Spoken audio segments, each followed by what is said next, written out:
उत्तर भारत के एक छोटे से गांव में एक पुरानी हवेली थी। हवेली के बाहर एक सूखा हुआ बरगद का पेड़ और उसके नीचे टूटी हुई शादी की चौकी आज भी पड़ी थी। लोग कहते थे करीब 25 साल पहले वहां मीरा नाम की एक लड़की रहती थी। मीरा बहुत शांत थी।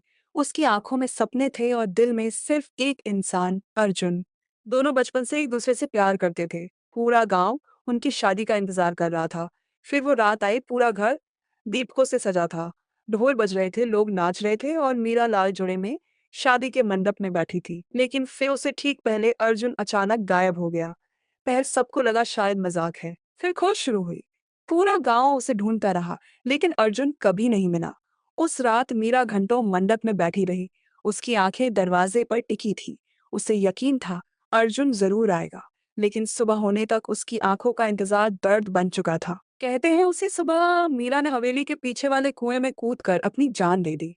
उसके बाद गांव में अजीब घटनाएं शुरू होने लगी। हर रात ठीक 12 बजे हवेली से पायल की आवाज आती, कभी किसी औरत के रोने की आवाज, तो कभी धीमे धीमे मंत्र सुनाई देते। जो भी उस हवेली के पास गया, उसने एक दुल्हन को देखा, लाल जोड़ा, हाथों में मेहंदी और आंखों में आंसू। लेकिन सबसे डरावनी बात यह थी, वो दुल्हन हर इंसान से सिर्फ एक सवाल पूछती थी, क्या मेरा कसूर सिर्फ इतना था कि मैंने सच्चा प्यार किया? एक रात गांव का एक बूढ़ा आदमी सच जानने हवेली पहुंचा। वो अर्जुन का सबसे करीबी दोस्त था। हवेली के अंदर जाते ही उसे ठंडी हवा महसूस हुई। दीवारों पर जले हुए हाथों के निशान थे और बीच कमरे में वही शादी का मंडप। तभी अचानक पायल की आवाज गूंजने लगी। उसने पीछे मुड़कर देखा, मीरा वहीं खड़ी थी।